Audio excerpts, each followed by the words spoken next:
thing, we've got to mention Jurassic Park, because everyone loves Jurassic Park. Yeah. Yes. And I suppose what's interesting about Jurassic Park is it was the first of those big CGI films where we believed those things were real. Did you assume it was going to be awful? Well, the very first day, we had high hopes. And then we were standing in a line. It's the scene where myself, Jeff Goldblum, Sam Neill, and the extraordinary Sir Richard Attenborough are in a line, and we hear something in the distance. And it gives us all, hopefully, this hint that maybe this isn't going to go as well as we had hoped. Yeah. And nothing happened because there was nothing there. Sorry, spoiler. And so everybody was looking in different directions, and there was no cue. And on cut, Sir Richard Attenborough said, "Stephen, my dear boy, we have to have something to focus on or look at, so at least we're in sync." He said, "Oh, my God, of course, don't worry. Action." We're waiting, we're listening, it's getting very dramatic. And suddenly, through a megaphone about 2 inches behind us, Stephen goes, "Roar!" That was the moment I remember looking in Sir Richard's eyes and going, "Oh, this is actually going to be horrible. This is a nightmare." But it turned out. Tom Hiddleston's a super fan. Oh, nice. I am. I never forget watching Jurassic Park for the first time. I begged my parents to take me to the Odeon. I can't remember what the certificate was in the UK, but I was probably a little bit too young. Take that, Laura. Wow. Wow. I mean, I was a child when I made wasn't it even also. born yet. It is really chilling because you use the real Nixon tapes. Oh, our movie stars as Richard Nixon, and he is fantastic. He's great. The thing about working with Stephen is much of this deals with old-fashioned telephones. No one can capture the suspicion or the suspense of either a phone call being made or a phone call being waited upon. So there's an awful lot of these fabulously dynamic scenes in the movie. Hello? And there's another one, old-fashioned pay phones, you know, coin boxes. You're running out of it. Cha-king, cha-king, cha-king, cha-king. Goes on forever, and you are on the edge of your seat. Make a call. Please make a phone call. That's what Steven Spielberg could do like nobody else. And of course, people forget that you are attached to a part of science fiction that is a kind of different level of fandom, so the Star Trek universe. Yes, yes. Now, is it your mother who loves Star Trek? She used to watch Star Trek when she was a little girl with her grandparents in Spanish. It was dubbed in Spanish because she lived in the Caribbean. And it was called Viaje a las Estrellas. I remember, like, listening to the reruns of it. And I remember when J.J. Abrams asked me to audition for the role of Uhura, I called up my mom and I'm like, "Mommy, they want me for this movie. Remember that show you used to watch when you were little? That old show, Star Trek?" She goes, "Viaje a las Estrellas?" And I'm like, yeah, they want me to audition for Uhura. "Oh, no, you have to audition for Uhura. Uhura is amazing, Zoe, it's so amazing. She was this kick-ass, really professional xenolinguistic major." I'm like, "Mom, okay, stop."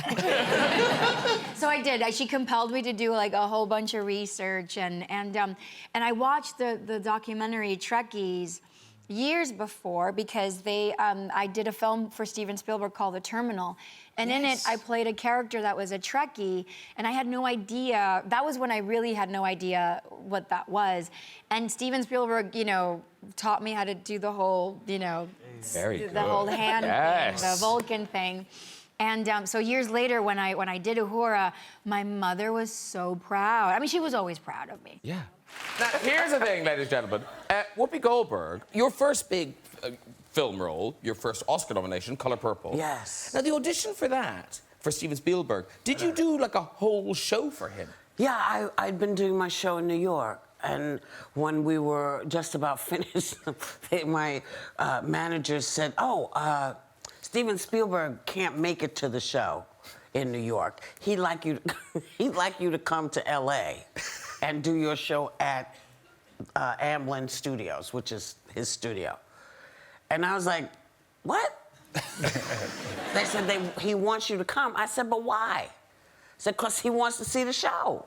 I said, oh, okay. Because I thought they were kidding. And so when I got to Los Angeles and got to the studio, I thought, oh, maybe this is real. And so I go in.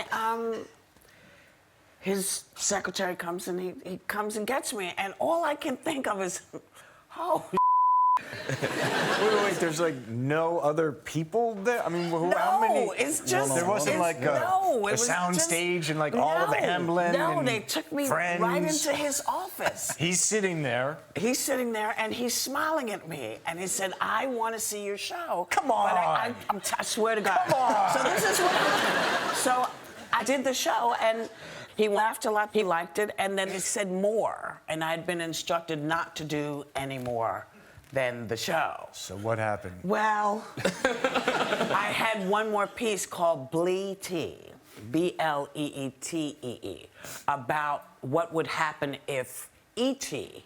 landed in Oakland. Now, Oakland, California, at the time was a very, it was a rough area. Phones didn't work, so it was a whole thing. So Bleetee lands, he meets these two kids, they take him to the projects. He wants to phone home, no phones work on the site. And he then falls in with some guys who are running prostitutes, and he gets a Jerry curl. I don't know if you remember, Jerry curls were, black folks had this thing where we would put the stuff in our hair and it made it look wet and drippy. And he had then a powder blue suit and he was running horse. And when his people came to get him, he shot him up. He killed him because he didn't. He didn't recognize his people. And the whole point of doing Bleetee was to remind people that it's okay to assimilate, but you can never forget who you are. So he's on the floor, and I'm thinking, this can't be good. And then he said, I want to talk to you. I want you to play Celie in The Color Purple. And I said, come on, man, what? And he said, yeah. And I burst into tears, and I said, I think I could really suck at this. And he said, have you sucked before?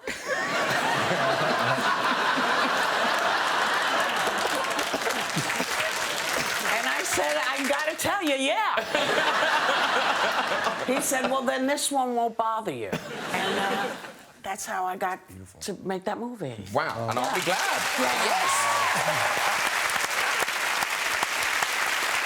Sam Neill, of course, you worked with Steven Spielberg. And Jurassic Park, of course, it's back now, Jurassic World and thing. And you've ruled out ever coming back. You could come back. You're still alive. No, I didn't rule it out. Oh. They just didn't call me. And someone asked me the other day, and I just said, I don't know what's happened to Alan Grant. He could be dead. He could be in therapy, Yes. for sort of dino trauma or something. or he might be an accountant in Des Moines. I don't know what's happened. No one knows what's happened to him. And I hadn't realised that the very first Jurassic Park, that got the, the prestigious royal premiere, the royal charity premiere, didn't it? Was it Charles and Diana then? Diana on her own. Okay. For reasons I have no idea. But yes, I found myself sitting beside Diana in... I've told this story before, and my son is so embarrassed by it, but Diana was sitting here. It was in the Odeon, Yeah. My son was sitting here. It's a drafty cinema, as you know, and the draft was going this way across. And as soon as the dinosaurs... My son was 10 at the time. As soon as the dinosaurs turned up, he started farting. But it was drifting towards that. And I had my dinner suit, and I thought, I'm sure she'll think it's me. And I could feel the sweat stains just sort of growing on my dinner suit like this. And he didn't stop until the end. But he denies it to this day. And I'm sorry that she's not around. I can apologise, It wasn't me.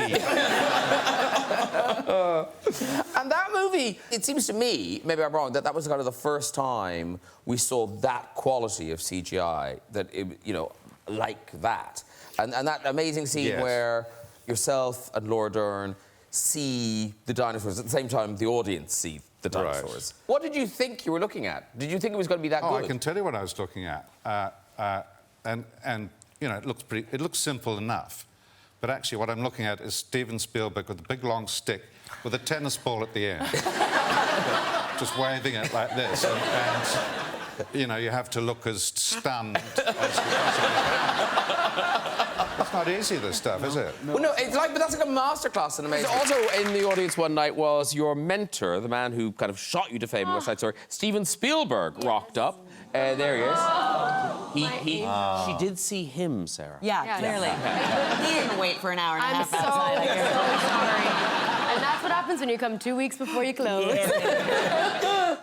He's the best. I can't. I still like. It was one of those really weird out-of-body experiences where I was performing on stage and I could just see his silhouette perfectly. Oh, God. And it was like I was 17 You didn't again. know he was going to be there? I knew he was coming. I didn't know when. Yeah. And I felt like I was 17 auditioning for West Side Story again, being like, I hope he likes me. I really hope he likes me. And I think he did.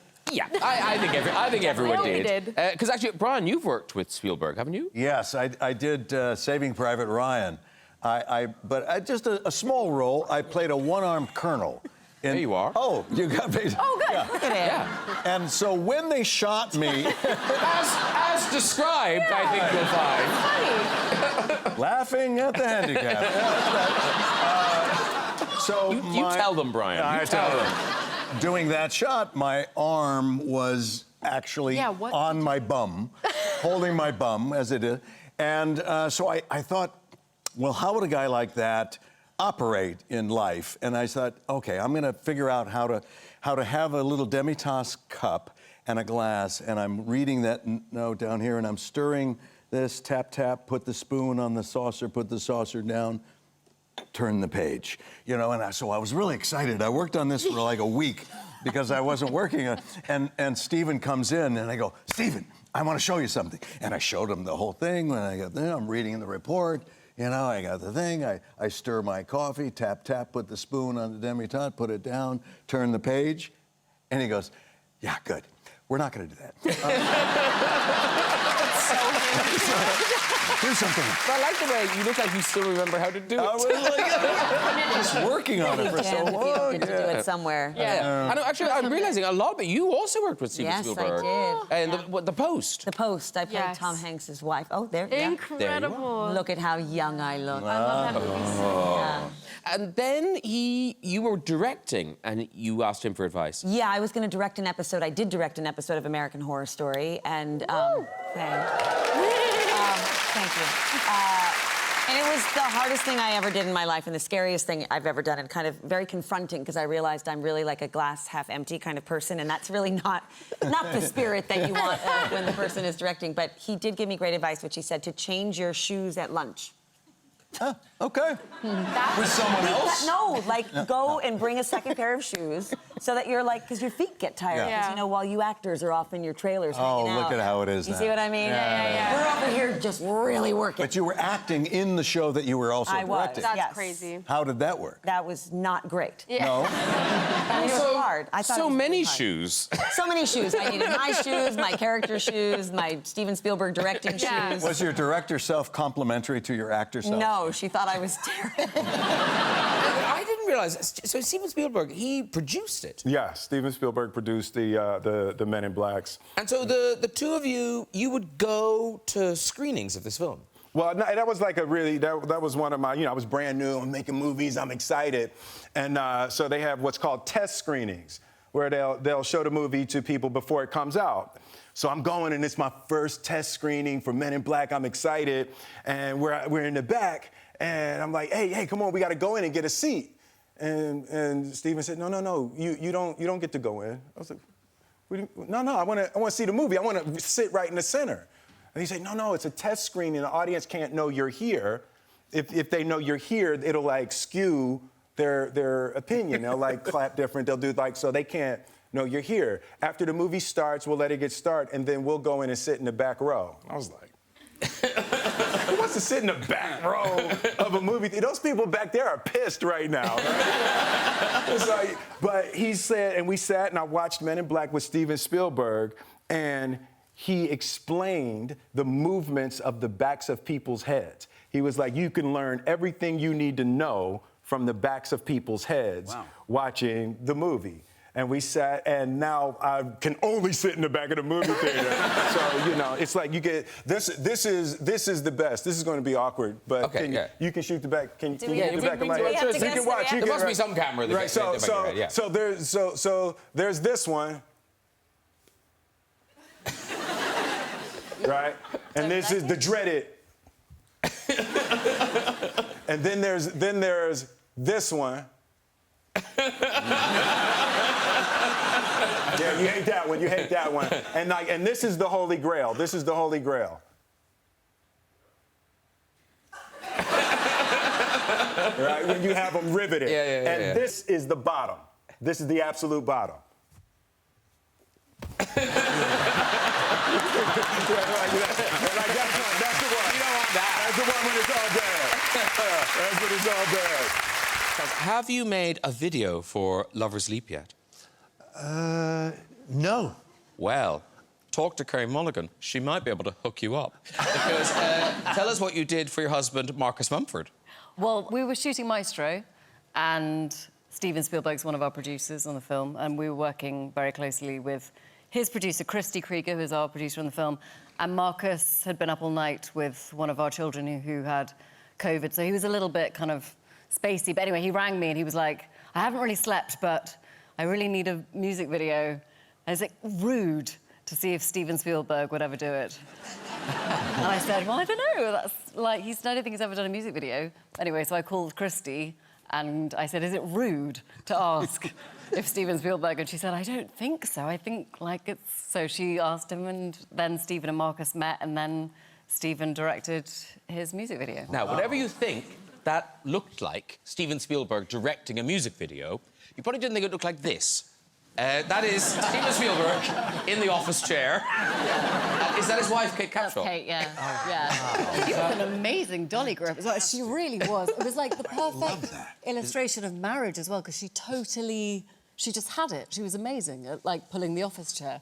Wow. And the best bit was if you watch the video, the whole thing is like, we've got 3 days and an iPhone and no budget, so Steven Spielberg's obviously the first person you think of. Yeah.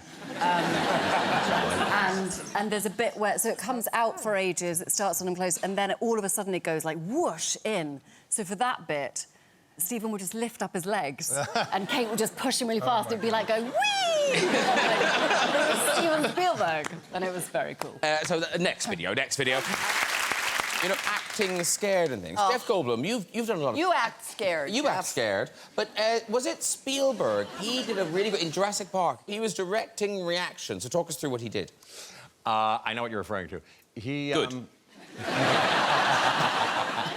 The first time in the first movie, you know, when we see the dinosaur, the Brachiosaurus, the big thing, and Sam Neill and Laura Dern, I'm left in the car, and he did this on that occasion and other occasions too. He did like silent movie directing, whereby he said, I'll know when I get it. Roll the camera. Okay, Jeff, because I didn't have any dialogue in this scene. He goes, okay, look at that tennis ball there. Look at the X. That's the dinosaur.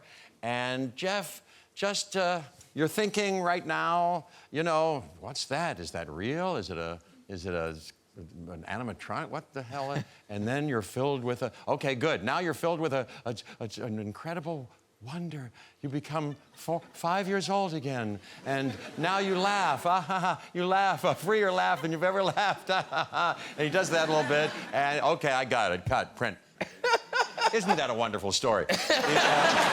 But do you do that? Have you ever done that with anybody who did that? I mean, bad directors have done a version of it where before action, they go, okay, Jeff, and they don't whisper in your ear, but they go, okay, Jeff, remember, your parents have just died, you're very upset, and go, action, you know. They do a version of that. Mr. Spielberg didn't do that, but... This is Steven Spielberg's, well, I suppose it's his most personal film to date. So tell us who you play and about the Fablemans.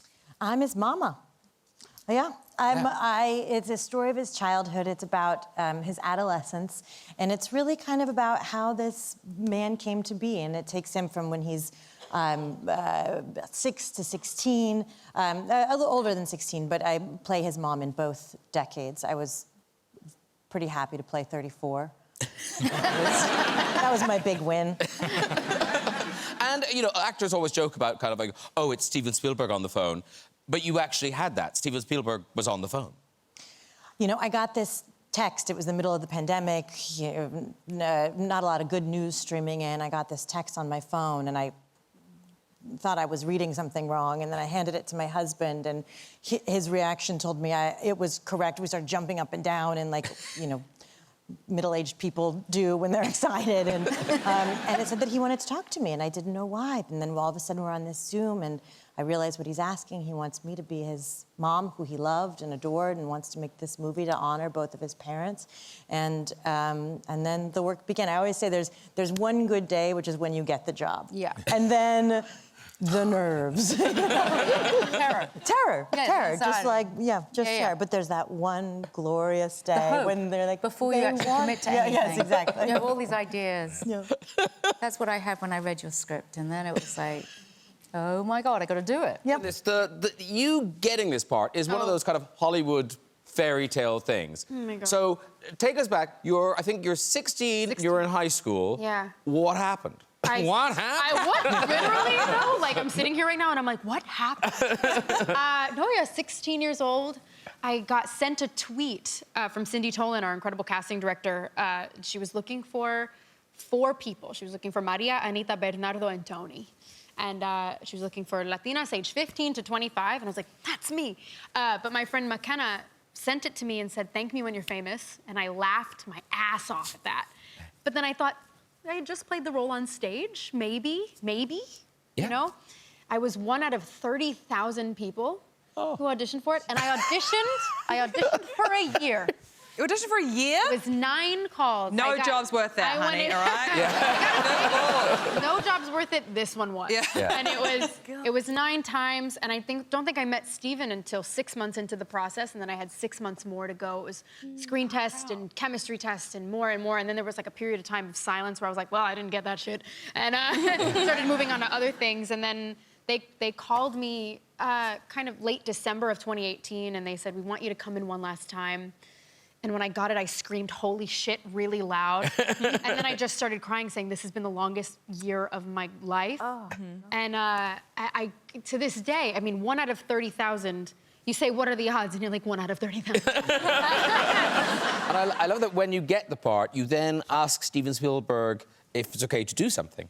I asked Steven Spielberg if I could still do my senior year musical, which was Shrek the Musical. You laugh. It's Princess fantastic. Princess Fiona over here. It's a fantastic musical. Janine Tesori, who actually worked on West Side Story with us, composed the music for Shrek. And I was like, Shilma. But Steven looked at me and he was like, I produced the original Shrek. Of course you could do Shrek. I was like, and I ended up doing it, getting painted green. I looked like I had jaundice for like 3 weeks after I did the show. Yeah, I think we've got a picture of you as Princess Fiona. There you are.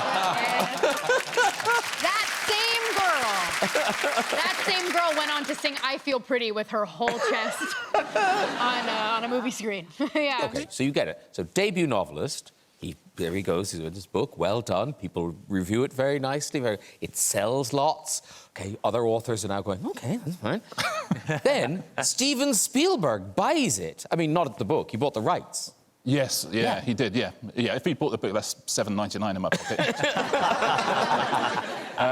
But he bought the rights. Yeah, so he's got the rights. And that, you know, I genuinely thought, and listen, you'll know what I'm talking about, I thought the world doesn't need another TV presenter writing a novel, right? It's not the kind of... Why would you do it? Yeah, why would you do it? Why would you do that? So I just thought, I want to make sure that this is OK as an actual book. And funny enough, you were super helpful, because as I was going in, the fact that your books were genuinely brilliant, people that were already, they kind of thought, oh, no, look, it's possible to be on TV and be an author as well. So Apparently it's possible to do it more successfully. So thank you. I now discover. I thought mine had done well. No, piece of shit. I will point out that every week I get an email from the Irish publisher saying, great news, you're #2 in Ireland again. And you think, who's #1? Oh, Graham, still Graham. Every week, every single week. No, but I did... Come on, Steven Spielberg. I was thinking, you know, I don't... What if this isn't any good? is honestly what I was thinking. So I wrote it in secret. I didn't tell anyone I was writing it because no one, needs a friend writing a novel. So I thought, what if it's any good? And the fact that Spielberg read it and came in and just said, I love this story, I love these characters, and he bought it. And he didn't know, Steven Spielberg doesn't watch Pointless Celebrities, it turns out. So he doesn't know who I am. So he just liked the story, and that gave me a huge amount of confidence. And obviously, I played hard to get for about like 9 seconds, I would say. And then, listen, he's Steven Spielberg, isn't he? Well, continued success with the Thursday Murder Club. Richard Osman, everybody. Episodes has done that Friends never could. It has delivered a Golden Globe to your door. Congratulations. Thank you.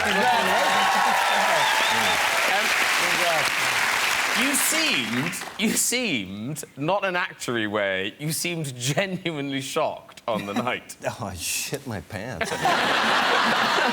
that was my 4th nomination. I was so prepared for them to say someone else's name. I know the drill. As soon as they don't call your name, you just pop the champagne and start boozing it up. It makes that wound feel a lot better. You know what I mean?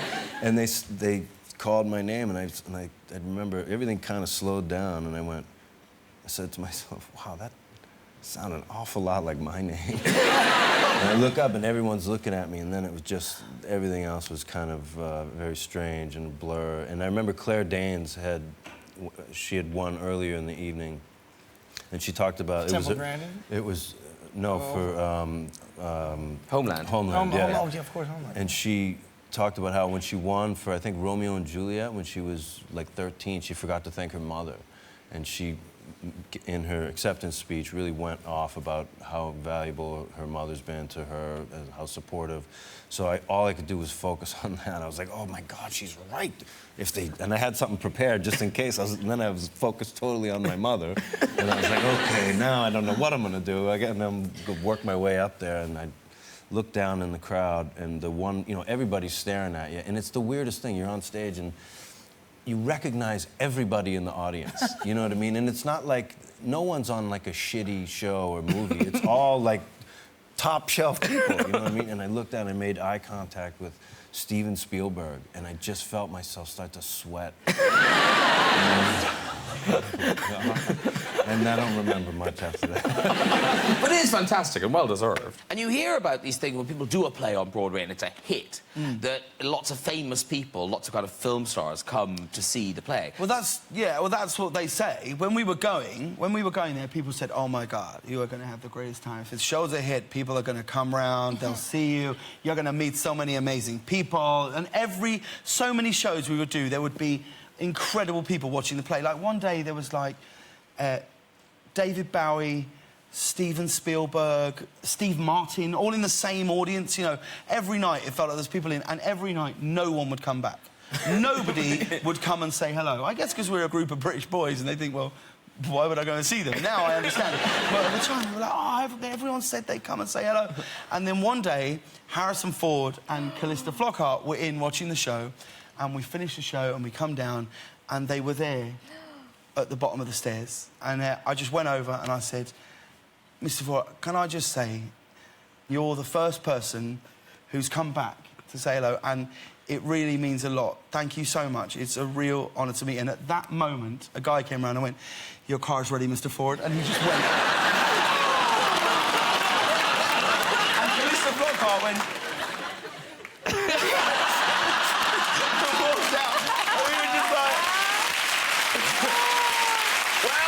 Who have you got?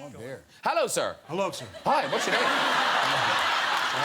My name's Adam Shaw, Graham. Adam?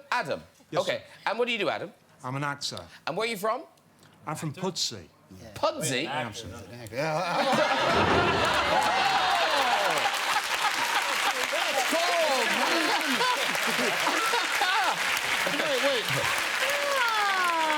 That guy actually looks familiar to me.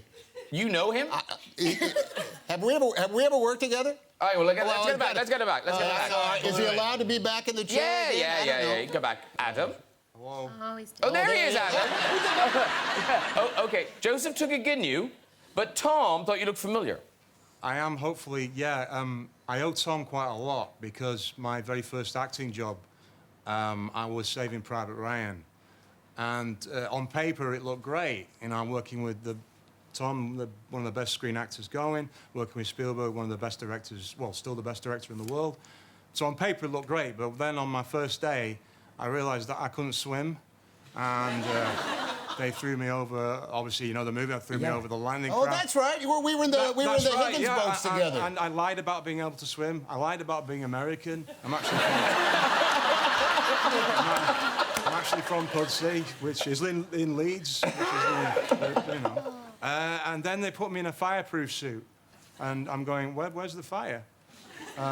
So then I was about to get burned to death. I don't know. But Tom, do you remember the AD showed me the action. He put me in the water with you. Yes. And I turned to you and I said, I've no idea what I'm doing. You were just out of drama school. That was it, yeah. And that was the moment I told you, and we both questioned why I was there. Yeah. Is the end of the story that Tom Hanks saved your life? He really did save my life. I literally saved my life. Did he really? Yeah, he did. Well, it was pretty deep water, as I recall. You know. Can he walk? Can he walk on the cliff? Walk cliff. Well, oh, he's walking. As I recall, when it was all done, I said, just out of drama school, huh? Welcome to the big time, kid. New episodes drop every week on Spotify, so stop missing out and follow us already.